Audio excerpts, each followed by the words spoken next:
This is a Stargate, a hugely important structure within Infinite Lagrange. This new space game launched earlier this year and is available on PC and mobile platforms. You can find all the necessary information in the video description below. This title then is essentially a larger scale strategy game set in a massive persistent multiplayer world. The developers, NetEase, recently reached out to me and asked if I'd like to take a look, so in this sponsored video I'm going to dive into some of the background of the game, both in terms of the lore as well as an overview of the gameplay. So starting with the game world's lore, humanity is once again spreading across the galaxy after an immensely important discovery of warp points located at Lagrange points. Over time, these warp nodes have been connected to form the massive Lagrange network, which allows ships to rapidly travel the vast distances between star systems.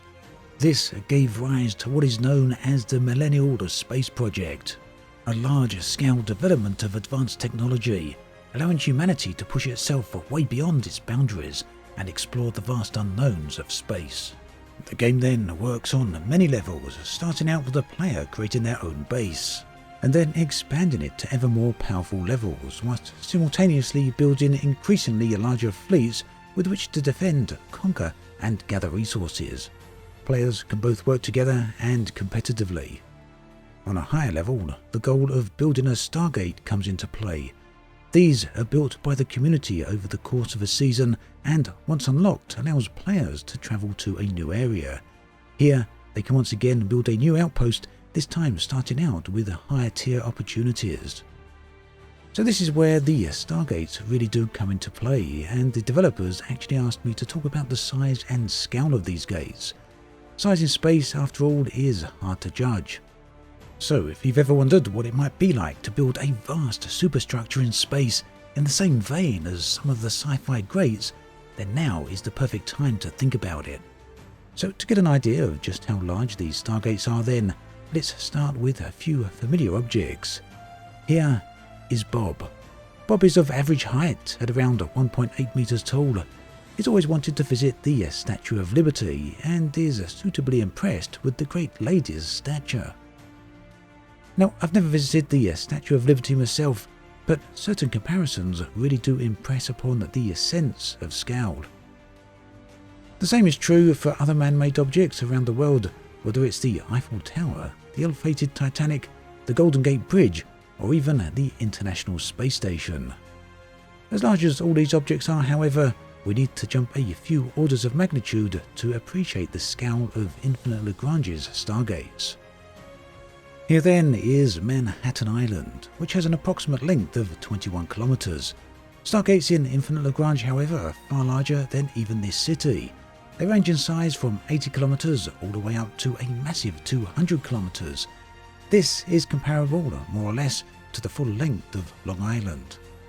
Stargates then are truly impressive structures, both in terms of their function as well as their scale.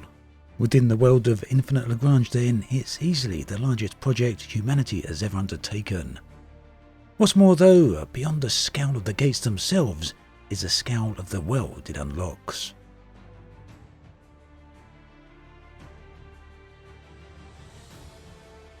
Let's move on to some gameplay then. Here we are inside the Infinite Lagrange game world.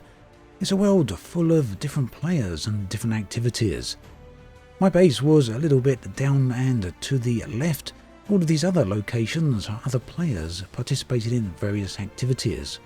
Interspersed throughout all of these areas are resources in the form of asteroid clusters. Some of these can be very small, others medium-sized, others large. Each of these will require utility vessels of different sizes in order to harvest them. So that should give you a bit of an idea of the local region right around me. But the game world itself, the star system in which you are situated, is very, very large indeed. And as I zoom out here, you should be able to get a sense of the true scale of the star system. So as we scan around the area, we can see tons of different resources as well as other players and factions. Now, the game also features galactic events, and these are a type of a collaborative effort, in this case the construction of a high-energy experiment device. Eventually, a famed Stargate can be constructed, which will lead players to another galaxy. And if we move towards the centre of the star system here, we can see the name of this particular star system. This, to all intents and purposes, is the server on which I'm currently located, and there are other servers, other star systems located around this particular galaxy, all interconnected via the Lagrange network. So, as you may expect from a large-scale strategy game, collecting resources are very, very important. These come into play for constructing your own starships and other vessels, as well as constructing and improving your base, your home space station. Here, my one is called Obsidian.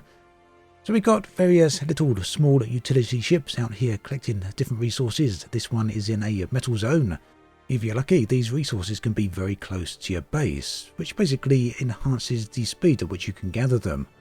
Now at this point, I was fairly early on in the whole process, so really my entire goal, my main focus, was to improve my base, but also to get out there and get involved with various activities. So mining is one of those, exploration is another, and another is combat. Each of these takes an action point. Action points accrue over time, and you can see the cost here of any particular action. At this point, I wanted to get my mining vessels near these asteroids, and I wanted to clear them of the smaller pirate fleets that were nearby. So to do this was just a case of creating an operation zone, so we can go out there and create a military operation, and then send in the relevant fleet, in this case a military one. And we can see the military fleet moving into position right here. They're currently around 3 minutes out, so let's just jump to the action. Fleet 2 is entering combat. Now each fleet has a power ranking, and you can see the enemy ranking is just level 1, whereas my ranking is level 4. This gives you a good indication of which side is likely to win. Combat then, like many strategy games of this type, is a case of the units undertaking their own actions. Currently this is a very small conflict, but these can look seriously impressive once you have a significant number of vessels involved on each side. You don't actually need to sit and watch the whole conflict if you don't want. Probably eventually you'll have multiple conflicts going on in different locations anyway. And here I was pretty impressed with the degree at which the combat can actually be managed. Currently I've got 5 vessels, they're all in the middle row of the combat. We could place the ships to the front row or to the back row, and this becomes very, very vital later on when you've got different types of ships involved. So ones with heavy armour, for example, could be placed in the front row.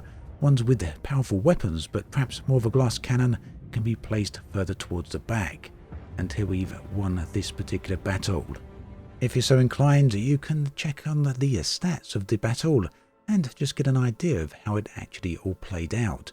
And on this occasion you can see that the enemy ship really didn't stand much of a chance at all. That's not to say that's how it always goes. Sometimes the enemy ships can be immensely powerful. Now the base building is where things really do come into play. Currently this is a very small base, and I'll show you just a moment to the extent to which these can be upgraded. Now upgrading the base is very important. It allows you to do things such as holding increased resources. If you increase the size of the warehouse here, for example, there we can go up to 200,000 units of storage. You may have seen in the clip early on I was already up to 1 million.